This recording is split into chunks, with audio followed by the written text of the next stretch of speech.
Վերջերը մի նյութ էի տեղադրել, որտեղ ասում էի, որ եղել են մարդիկ, ովքեր քննադատել են Խաչատուր Աբովյանին, որ օգտագործել է որոշ օտար բառեր։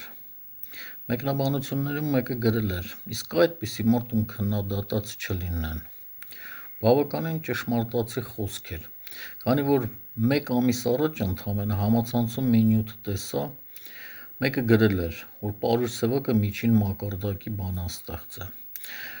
Ծանոթ լինելով համաշխարհային պոեզիային, ասեմ, որ Սևակի մակարդակի բանաստեղծ աշխարհում երևի 1-2-ը լինեն։